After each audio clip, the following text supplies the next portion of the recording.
ओम नमः शिवाय। जय श्री कृष्णा। राधे राधे। आप सभी का ब्रज दर्शन ब्लॉग में स्वागत करती हूँ। मित्रों, काशी विश्वनाथ बनारस की पवित्र धरती और गंगा जल की महिमा को तो हर कोई जानता है, लेकिन क्या आप लोग ये जानते हैं कि बनारस से मिट्टी और गंगा जल घर लाना आपके जीवन में संकट ला सकता है। वहां से गंगा जल और मिट्टी लाना चाहिए कि नहीं लाना चाहिए और लाने से क्या होता है। तो आज के इस वीडियो में आपको मैं यही बताऊंगी कि क्यों बनारस की इस पवित्र धरोहर को घर ले जाना अशुभ माना गया है, क्यों नहीं लाना चाहिए वहां से गंगा जल और मिट्टी। और अगर आपने भी ये गलती की है, आप कभी लाए हैं या लाने की सोच रहे हैं, तो आप अंत तक इस वीडियो को अवश्य देखें, जिससे कि आपको ये जानकारी मिलेगी।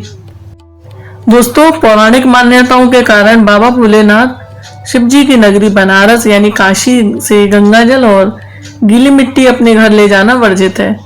कहते हैं इससे व्यक्ति महापाप का भागी बन जाता है। कभी कभी यह संकट का कारण भी बन सकता है।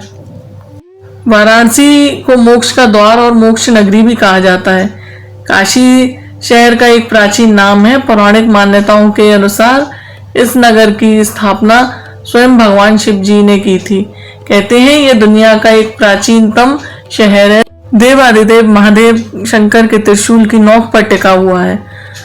पतित गंगा जी नदी के तट पर स्थित इस नगर के बारे में मान्यता है कि यहाँ से गंगा जल और मिट्टी को घर ले जाना महापाप है। कहते हैं जो यह काम करते हैं वे महापाप के भागी बनते हैं। मित्रों, ऐसी मान्यता है कि शिव जी की नगरी वाराणसी को लेकर कहा जाता है कि यहाँ पर जो जीव जंतु और मानव आकर अपने प्राण त्यागते हैं तो उसे जन्म और मरण का चक्र से छुटकारा मिल जाता है। तो यही कारण है कि यहाँ अनेक मोक्ष आश्रम बने हुए हैं, जहाँ लोग अपने जीवन के अंतिम समय में आते हैं, मृत्यु होने तक ठहरते हैं और मोक्ष पाते हैं।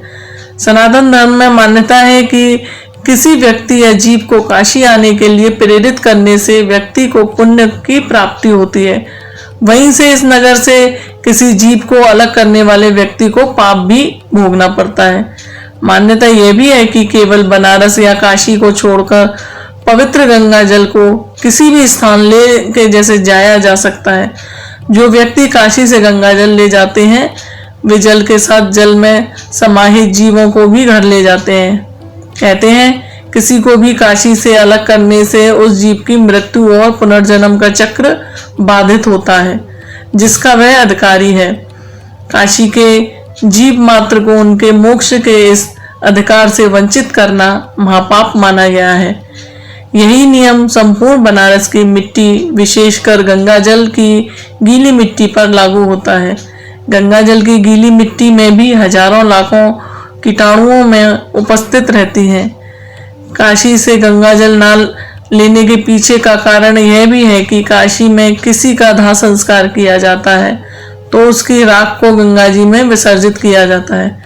काशी से गंगा जल ले जाने पर उस पानी में मृतक आत्मा के अंग या अंश राख के अवशेष बन जाते हैं, जिससे भी उसके मोक्ष को पाने में बाधा हो सकती है और आप उसे अपने घर ले जाएंगे तो एक जैसे कि संकट को आप अपने घर ले जाएंगे। तो इसलिए वहां से आपको गंगा जल और गीली मिट्टी गंगा जी की कभी नहीं लेके आनी चाहिए। जैसे वहाँ अघोरी मसानी शक्तियाँ भी जैसे बर्बाद कर सकती हैं अगर ये मिट्टी और गंगा जल अगर कोई घर लेके आता है। तो जैसे काशी के जो घाट हैं जहाँ दाह संस्कार होता है, हरिश्चंद्र घाट आदि घाटों पर रोजाना हजारों शवों की अंत्येष्टि होती है। यहाँ अघोरी मसानी शक्तियाँ सक्रिय रहती हैं, तो वे काशी में केवल भगवान के भय से ही शांत रहती हैं और किसी को इसी वजह से परेशान नहीं करती। लेकिन जब आप गंगा जल या गीली मिट्टी काशी से लेकर जाते हैं तो उनके साथ अघोरी मसानी शक्तियां भी आपके घर पहुंच जाती हैं और आपके जीवन को तहस नहस कर सकती हैं।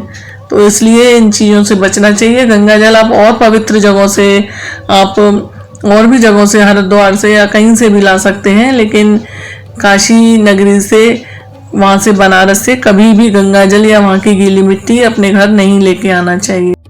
तो मित्रों, बनारस की पवित्रता का सम्मान करते हुए हमें इनके नियमों का भी पालन करना चाहिए।